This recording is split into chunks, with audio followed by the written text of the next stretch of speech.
Dalam Islam, sholat merupakan kewajiban seluruh umat muslim yang dilaksanakan 5 kali dalam sehari di setiap harinya.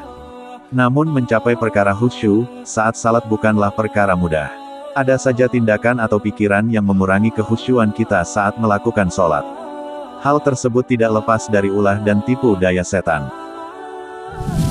Sebagaimana firman Allah dalam Al-Quran Surah Al-A'raf ayat 16 dan 17, bahwa setan pernah bersumpah kepada Allah, seraya berkata, "Karena engkau telah menghukum saya tersesat, saya benar-benar akan menghalang-halangi mereka dari jalan engkau yang lurus, kemudian saya akan mendatangi mereka dari muka dan belakang, kanan dan kiri mereka.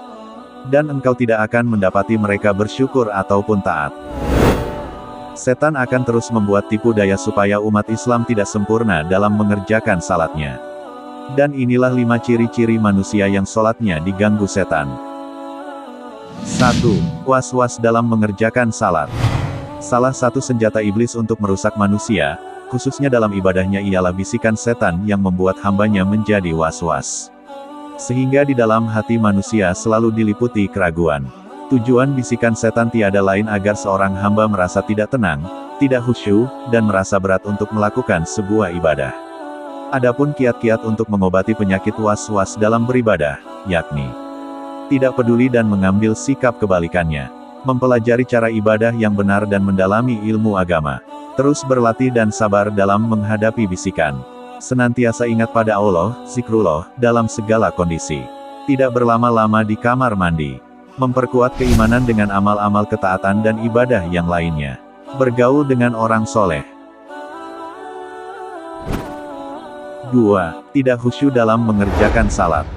Dalam melaksanakan sholat kita diharuskan fokus terhadap bacaan dan gerakan dengan arti lain khusyuk. Namun terkadang kita masih merasa sulit untuk khusyuk, karena berbagai pikiran yang mengganggu. Dan adapun tips agar sholat menjadi khusyuk, yang dilansir dari buku yang berjudul, 10 menit belajar tips sholat khusyuk, yakni menyiapkan diri sebelum sholat, bersikap tenang dalam sholat, sholatlah sembari mengingat kematian, berusaha memahami apa yang Anda baca dalam salat, bertaubat kepada Allah Subhanahu wa Ta'ala, sholat di awal waktu. 3. Merasa ragu buang angin. Jika Anda pernah merasakan hal itu saat sholat, ternyata hal itu salah satu tanda setan mengganggu sholat kita.